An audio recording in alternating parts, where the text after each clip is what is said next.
sind jetzt gerade über Grönland und haben damit fast die Hälfte zu unserem ersten Reiseziel erreicht. Das wird Seattle in den USA sein. Von da aus geht es weiter nach Vancouver in Kanada. Wir haben diese Reise gewonnen und deswegen gibt es einen kleinen Umweg, nämlich über die USA. Und das kann gleichzeitig auch ein Problem sein. Nun ja, ein etwas kleineres Problem, denn wir müssen in Seattle auschecken und wieder neu einchecken, so als wenn wir dort gestartet wären. Und das ist natürlich etwas umständlich. Deswegen wäre es besser, von Europa aus direkt nach Kanada zu fliegen.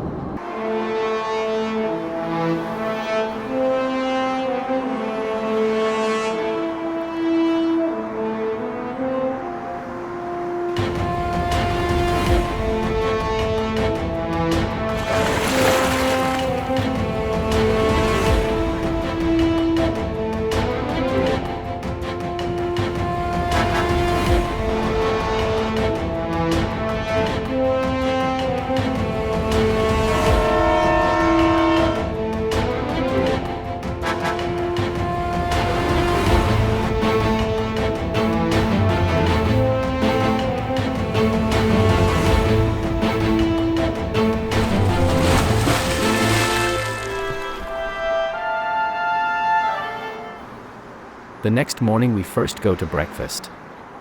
We will visit Vancouver at the end of the trip because we are about to pick up our rental car.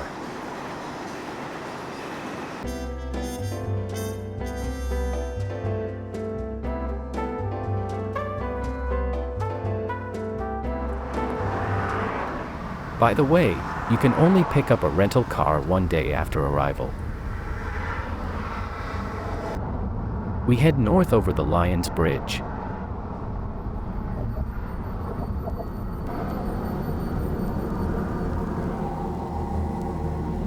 Fog has gathered.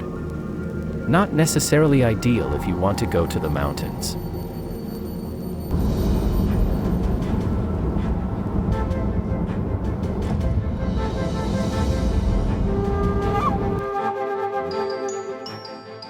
Today's destination on our journey through British Columbia is Whistler.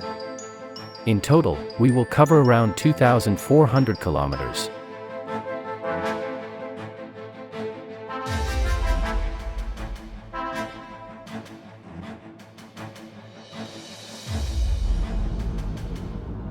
As soon as we are behind the first mountains, the fog has disappeared.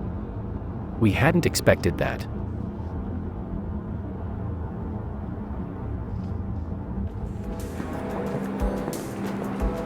Our hotel is located directly in the center of the village. Let's take a look at our room.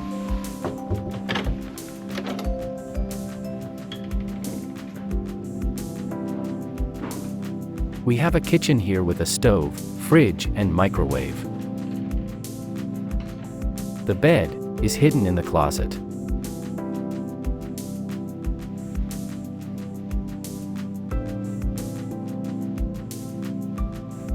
There is an electric fireplace below the TV.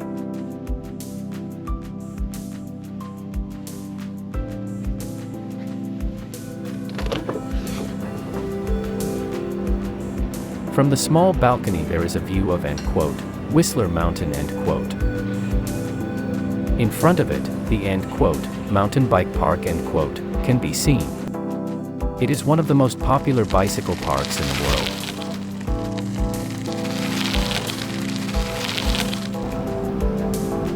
The cable car takes you to Blackham Peak.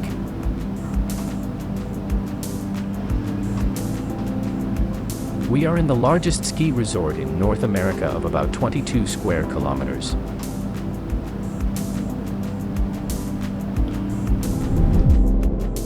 Because of its guaranteed snow, Whistler is a popular winter sports resort.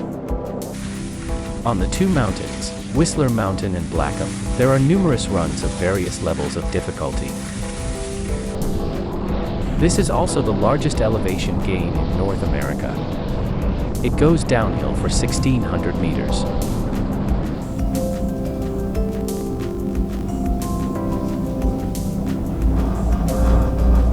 In summer you can paddle a canoe across one of the lakes. Hike in the mountains.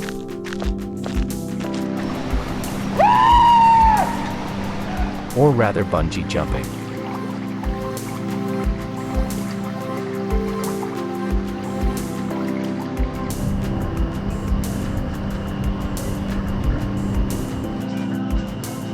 There is a small restaurant in the mountain station.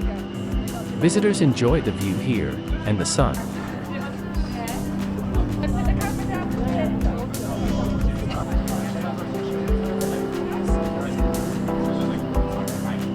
Whistler Mountain is opposite. A suspension bridge is clearly visible. A peak-to-peak gondola connects the two mountain peaks at a distance of just under 4.5 kilometers. When it was built in 2008, this was the longest free span for a cable car in the world. Although the ropes sag considerably over this distance, the gondola is still about 440 meters above the valley at the lowest point of the ride.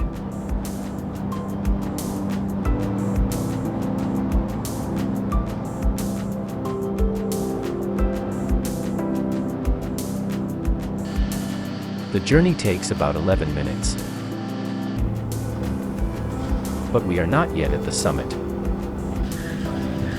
A chairlift continues up.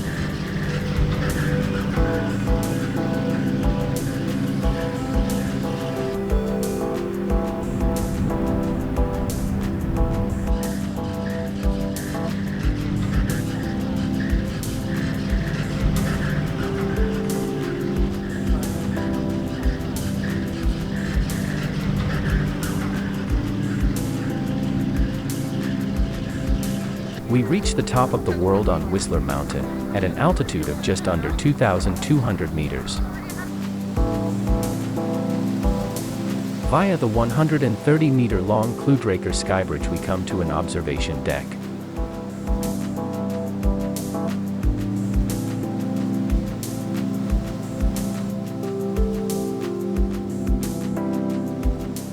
Deep down is Whistler. On the other side, the Lift Valley Station and the cable car with which we got here.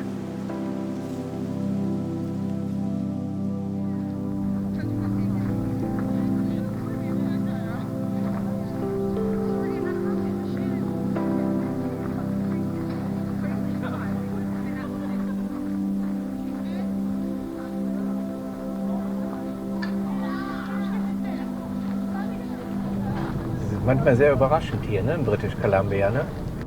Ja, da sind Sachen, da denkt man gar nicht dran. Also, ich fand's schön. Jetzt geht's nach Clearwater. Und was gibt's da eigentlich? Ich bin das gar nicht so genau angeguckt gehabt. Also, ich hatte was gelesen, was von einem Wasserfall. Da wollte ich hingehen.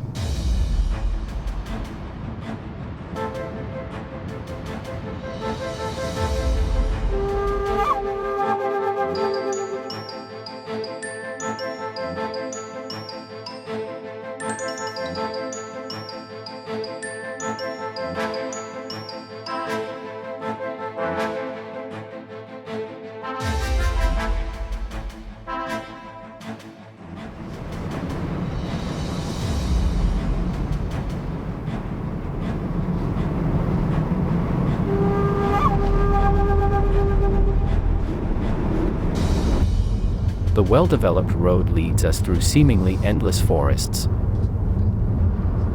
Signs indicate a bare area.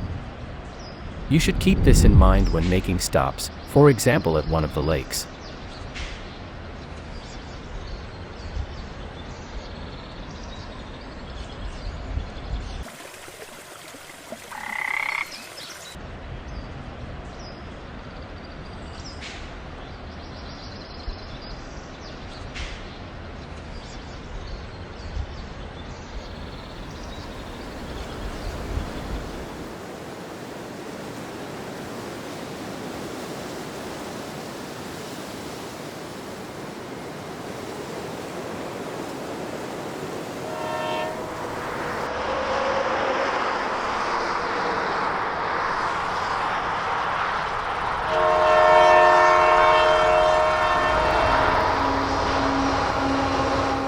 From Kamloops, a railway line runs along the highway.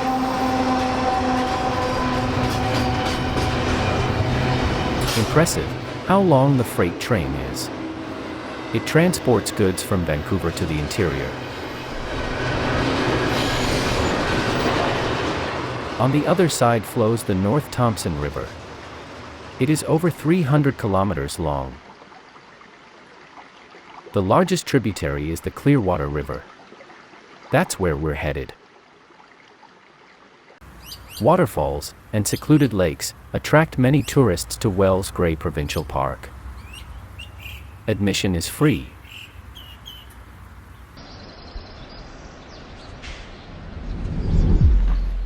In order to see only the most necessary, you should plan half a day.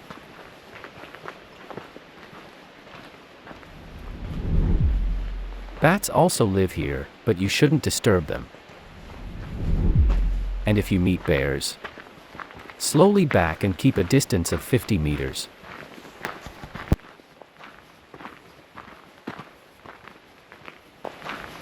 Spahats Creek Falls is a good 200 meters walk away.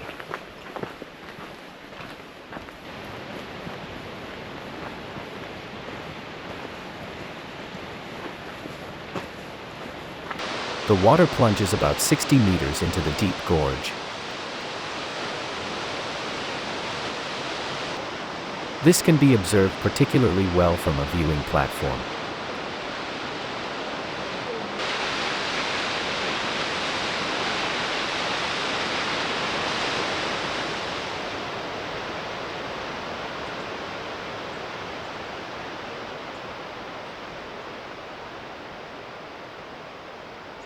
It is a good 30 kilometers to the next waterfall.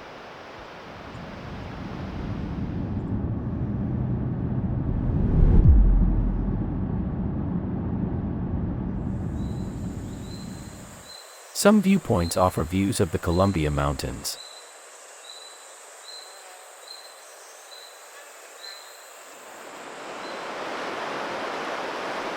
We reach the Middle River. It carries fresh glacier water and flows into the Clearwater River after 90 kilometers.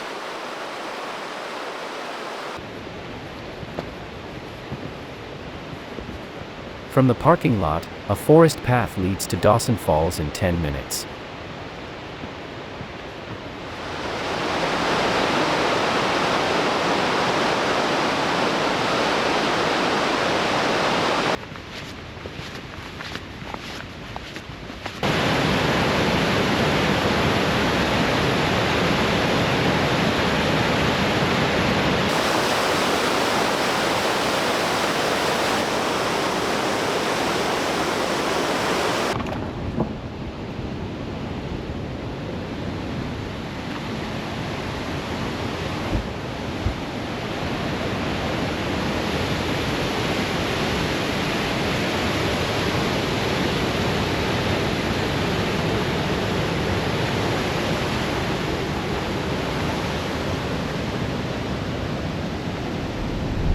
Pretty close is the Helmkin case.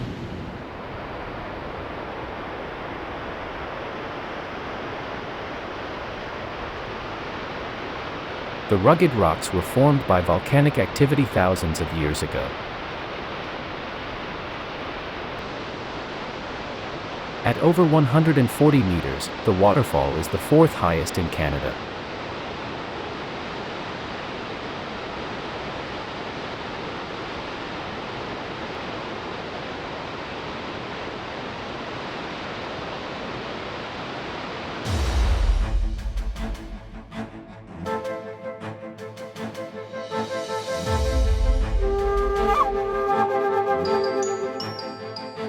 At noon we are on our way to Williams Lake.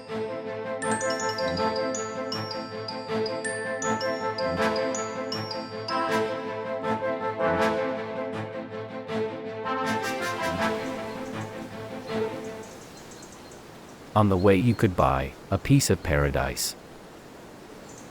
That's true, but also a piece, lonely paradise.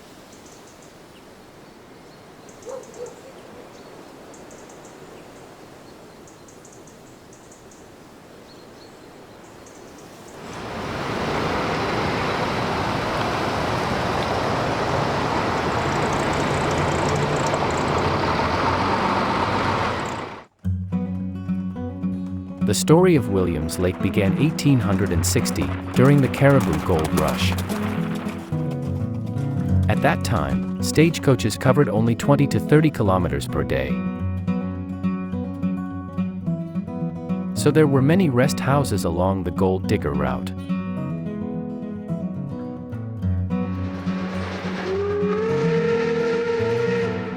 In order to travel faster, a railway line was soon built.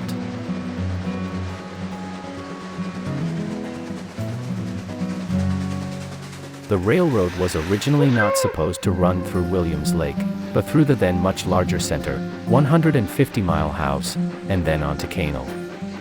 But, in true Wild West style, someone paid, someone else, and somehow, the railroad was diverted to its current location. Thus, the future of this city was secured.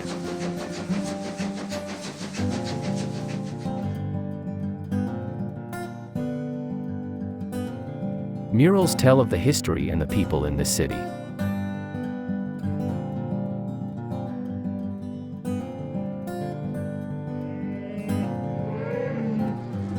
At that time it was the Wild West here, with cowboys and their herds of cattle. 1920 the Williams Lake Stampede was founded. A folk festival with rodeo, which takes place on July 1st.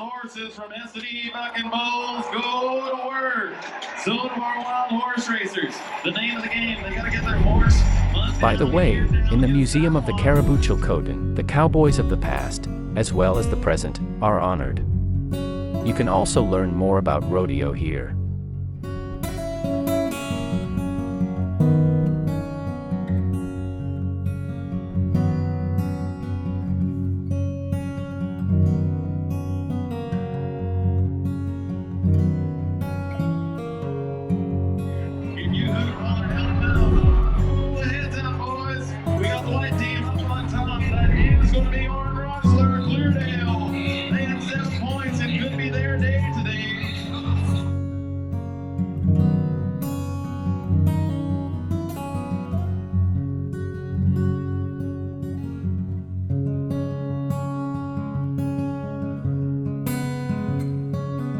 Back to the murals. Clive and Irene Stango bought Williams Lake the Tribune from George Renner in 1950. They published the newspaper for the next 2 decades in the basement of their house on Oliver Street.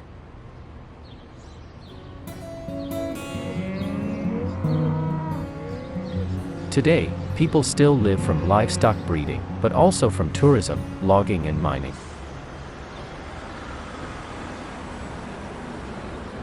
Of course, Williams Lake wouldn't be called that if there wasn't a lake nearby.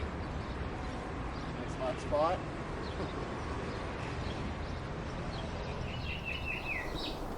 A 1.8-kilometer long circular path leads, over an island, through a nature reserve. With a bit of luck you can see beavers, river otters, and red foxes. Certainly ducks, birds, and in the evening hours, maybe deer.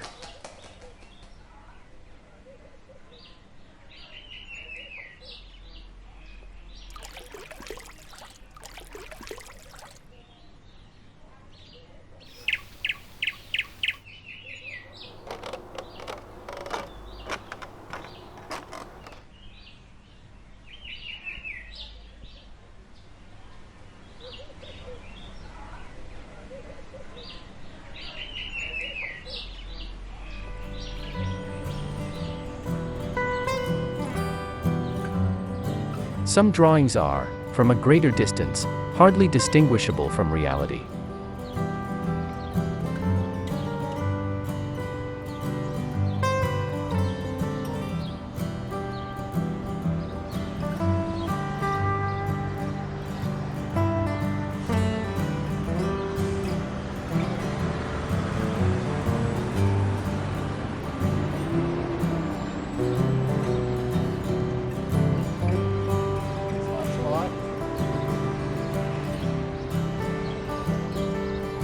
The murals connect history with the present.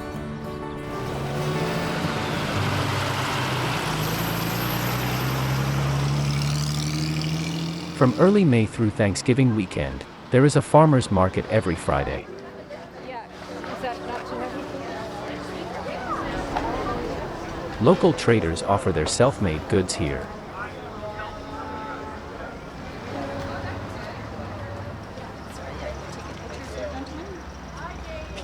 Let's see what you can buy here, and what people live here. We had hardly seen them before.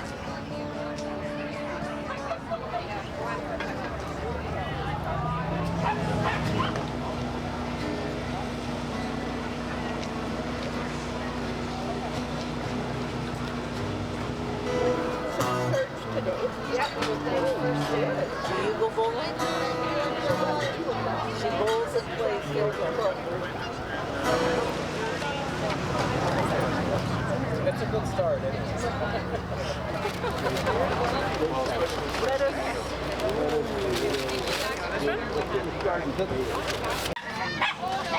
Perfect.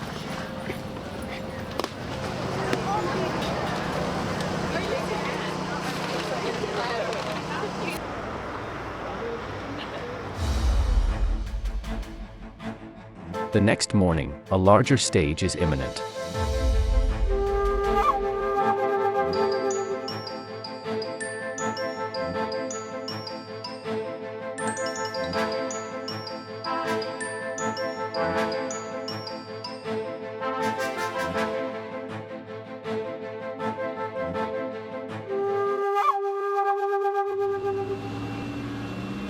So, first fill up with fuel.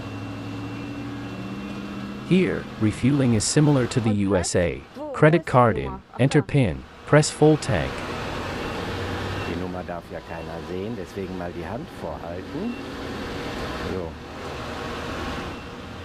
And only the fuel actually refueled will be billed.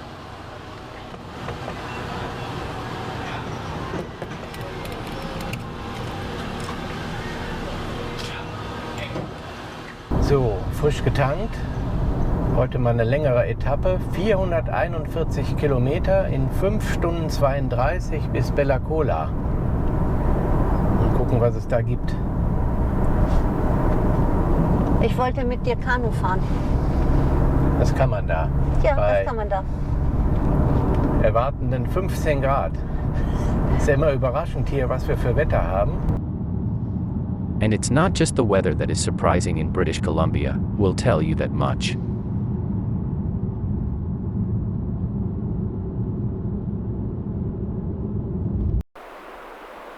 The waters of Williams Lake flow into the Fraser River. We cross it on Highway 20 in the direction of Bella Coola.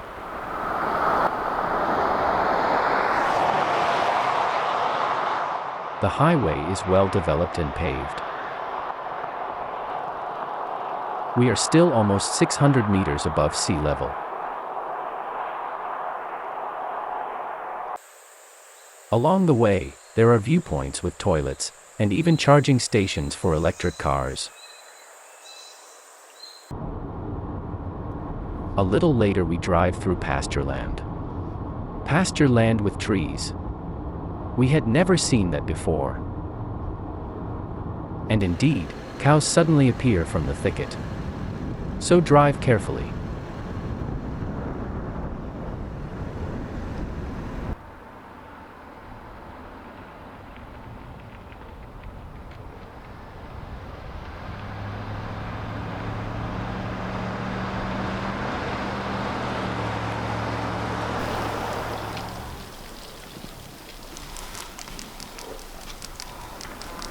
Shortly afterwards, a black spot on the side of the road.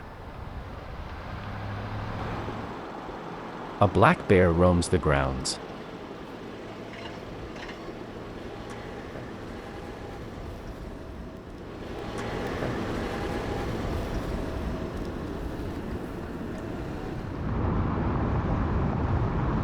Shortly after Anaheim Lake, the road becomes a gravel road, for about 60 kilometers.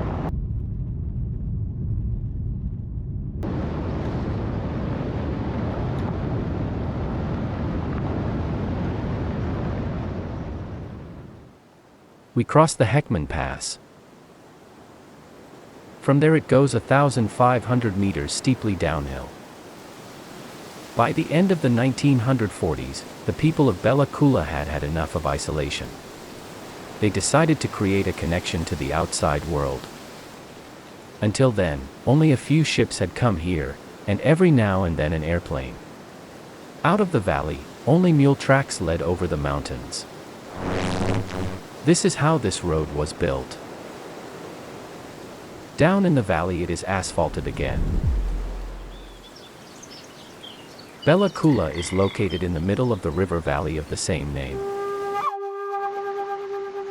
In the immediate vicinity of the river, the Native Americans, the Nuxalk, live a modest life.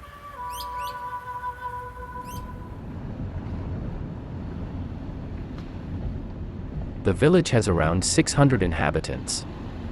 Less than 2,000 people live in the entire valley.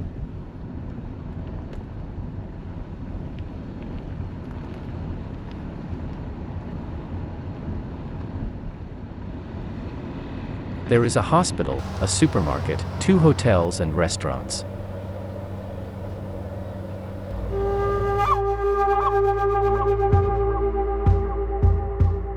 In the village, the numerous totem poles are immediately noticeable. It is not to be confused with the torture stake used by indigenous peoples from other regions of North America to torture prisoners. The totem poles tell the stories of families, or reenact everyday life, myths and legends. Stakes tell us who we are, and where we come from.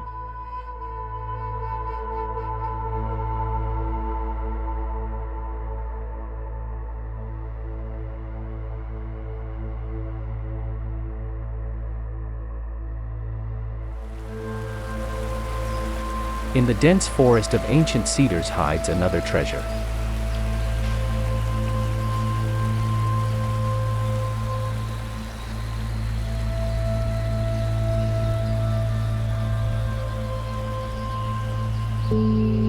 It is a very sacred and spiritual place for the Nuxalk people. Therefore, one should be very respectful here. The tapestry of petroglyphs is a silent storyteller. It is more than mere markings on stone.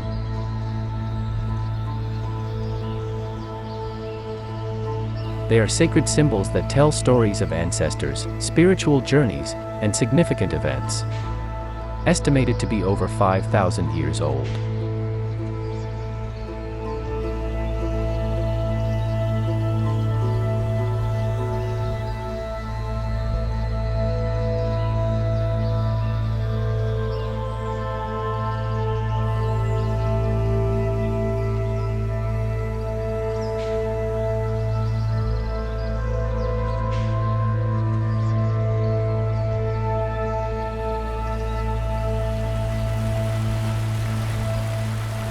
But since then, a lot of water has flowed down the stream.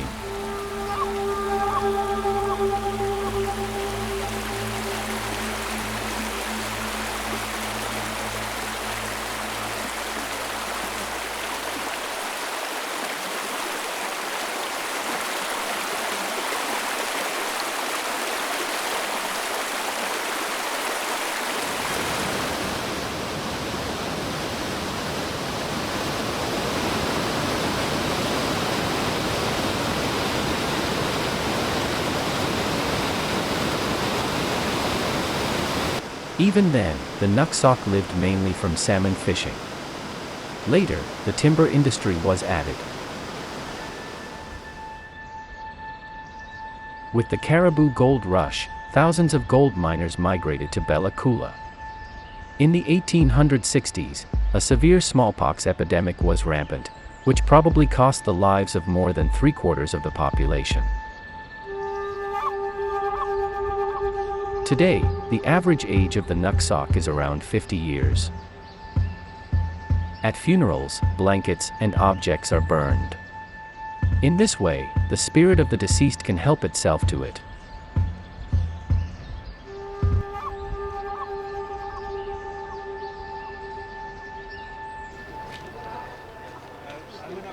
In 1793 arrived the first Europeans, and towards the end of the 19th century the country was settled by Norwegian Lutherans. Their influence is still clearly visible.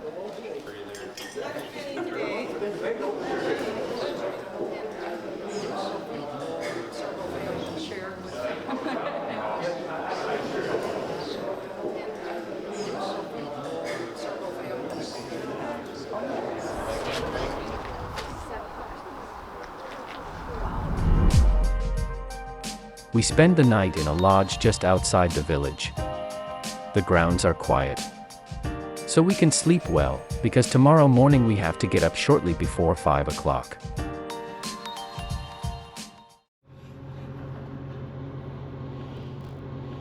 Good morning, What are your last names, please? W. So, heute war um 5 Uhr aufstehen, 5:30 Uhr, also 2 Stunden vorher, müssen wir auf einem Koop-Parkplatz stehen, um von da die Fähre dann zu nehmen. Im Moment machen wir schon den Check-in. Okay, thank you. You actually have to be there 2 hours before departure, because first come, first served.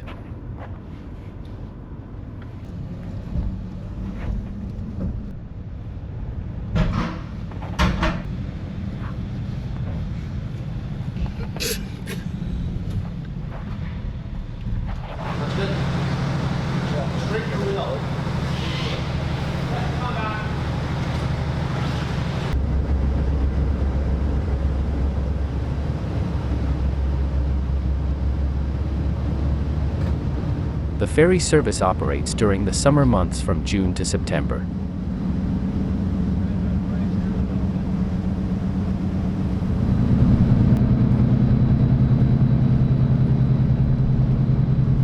First, the trip goes along the North Bentwick Fjord.